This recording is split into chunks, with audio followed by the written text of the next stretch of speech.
What you doing, sweetheart? Huh? Putting it all over it. What you doing? You can see this. Using metal polish on that. Let's see what you get. Oh yeah. It's white diamond metal polish with long-lasting sealant. Removes oxidation and discoloration from aluminum, brass, chrome, stainless steel. Returning service to be a brilliant shine. Yeah, she was trying to take all these little doodlollies out of here. And, I was not. well, I thought she was, but you know, it's supposed to be a sun, so it's got to have hot spots on it, man. It looks nice. But that's not what I really wanted to show you. That's what she's like when we all get under her skin. She turns into a mean-ass sun.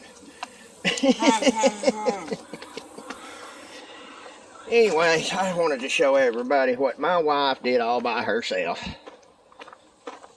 She actually cooked us hamburgers, homemade hamburgers with lettuce and tomatoes and homemade french fries, and boy, I tell you, it was delicious. We have been absent from eating at the table for a long time, and we just now recently started to do that. You know, she's tried for years to get us all to sit down at the dinner table, and it made her mad, but you know, now we're starting to see that family time together at the dinner table is a lost tradition.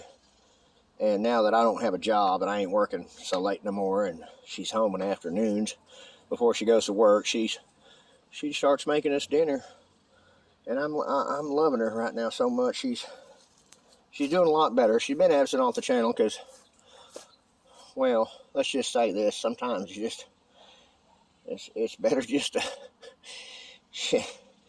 you know, that's just my wife. That's all I'm gonna say about it. I love her to death, but sometimes she just has issues with where she's working and hates it, and so now she's applying for jobs like crazy. She's finally tired of Walmart, man. They just sticking it to her and sticking it to her and sticking it to her, and she's tired of getting stuck. You know, it ain't very fun. But anyway, she put this together.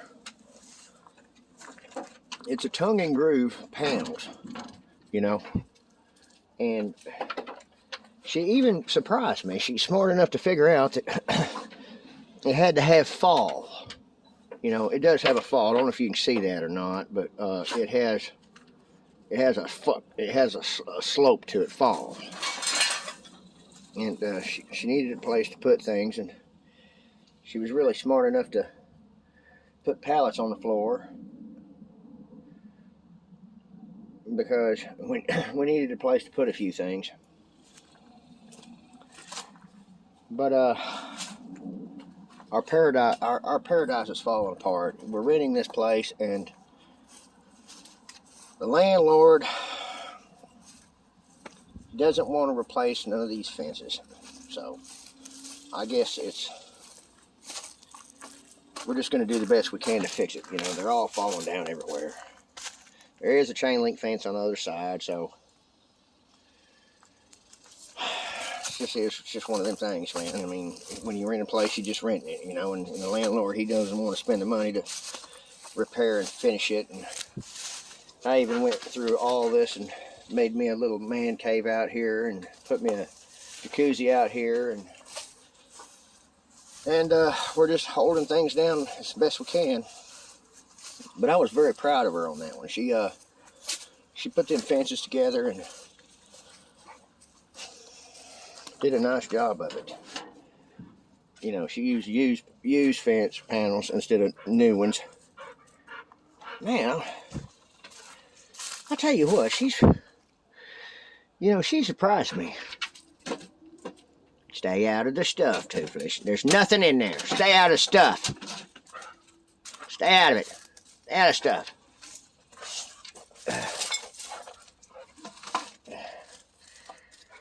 Yeah. That's an old 22. Belonged to a good friend of mine. I called him Pops, man. He stayed over here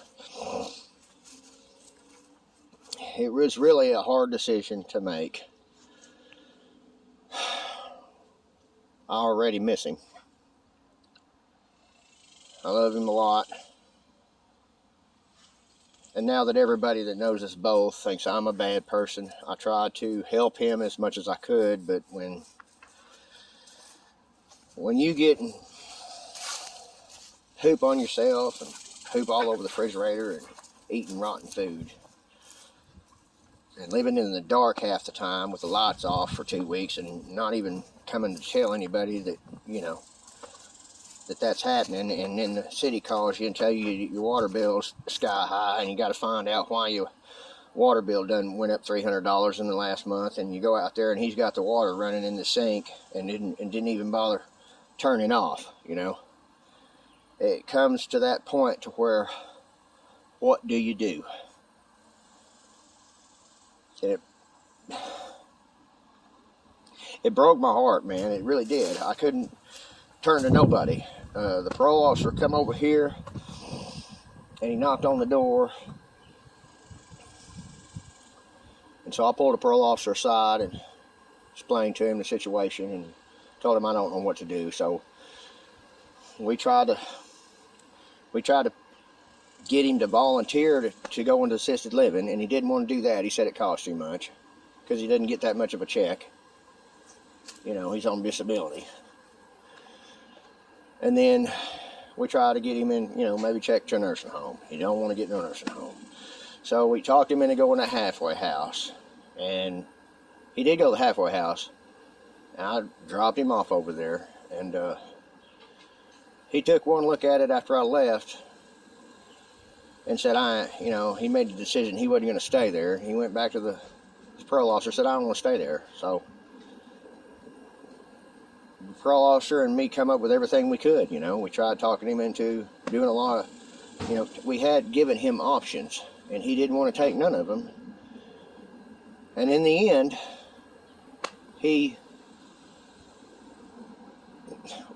parole officer had no choice but to tell him, man, you can't stay in that environment no more. You can't live like that. And so he had to go to jail for a little minute, and I think he's in a halfway house now under court, committed to a halfway house.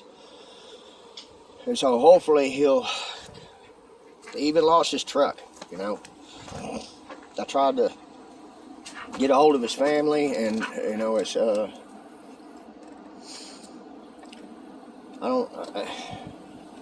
they could have at least went and got it out of the impound yard. They sent the paperwork here. It was like $250. But maybe it was best that he didn't get his truck back either, because he kept running over everything.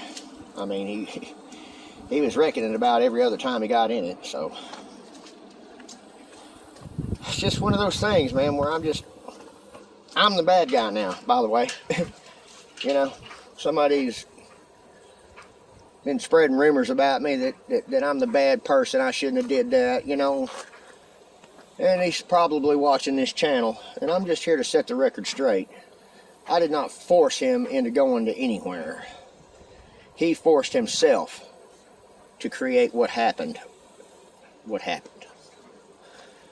I tried helping him out as much as I could, and my wife explained to me that if you can't give him the help that he needs, and you're not willing to go out there and deal with that all the time, because I did. I tried so hard, man. I mean, it was working for a little while because I would make him come through the house every day and say hello to him and sit down. But then after a while, he just got to where he didn't take care of himself anymore, and he was falling down on the steps over here.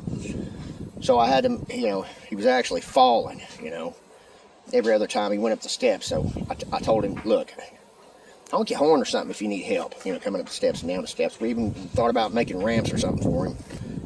So I ended up letting him come through the gate over there and clear the path so he could just walk straight into his house. And that's when it really got bad. And my mama told me this once. She said, if the help that you're trying to give somebody is not working anymore, it's time to quit helping. So that's what I did. I had to quit helping because I couldn't. It would be a full-time 8-hour a day job trying to take care of him, and he had repeated this cycle for like, I was the third person I think that he tried staying on the property, and they didn't want to hook up the gas because he would leave the gas on and blow himself up, you know, so he couldn't have no propane out there to cook, so he never could cook nothing. He just, whatever he heated up, he'd fill the crock pot up full of food, and then he wouldn't wash it, and then he'd be eating out of that, and you look down in there and he's eating and it's mold in there, you know. So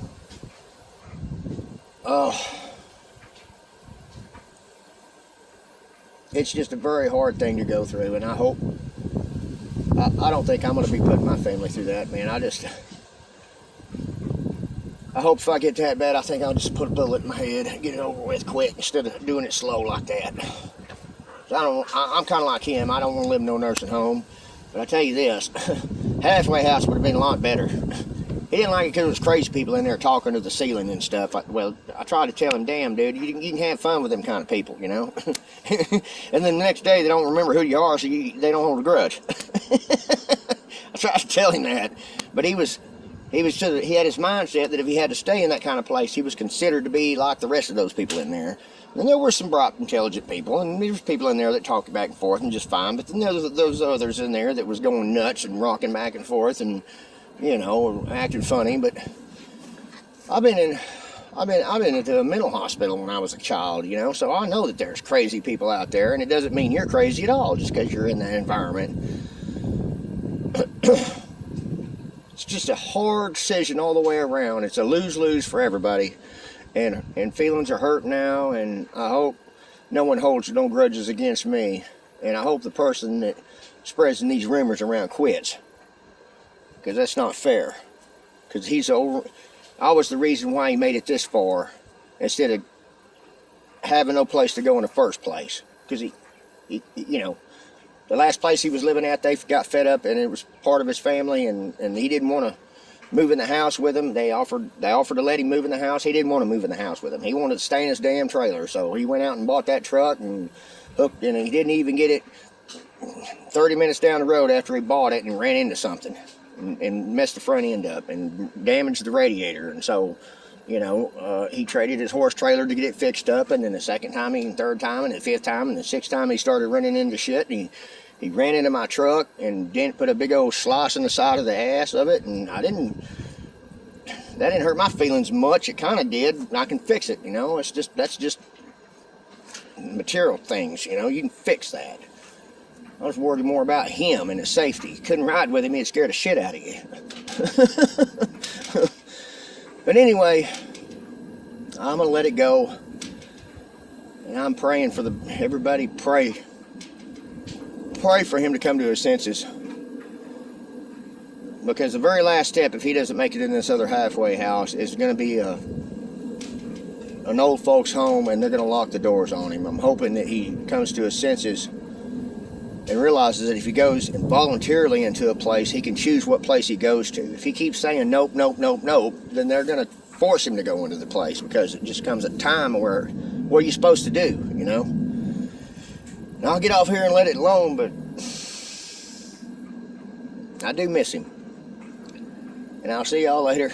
See y'all till next time. Lemster out.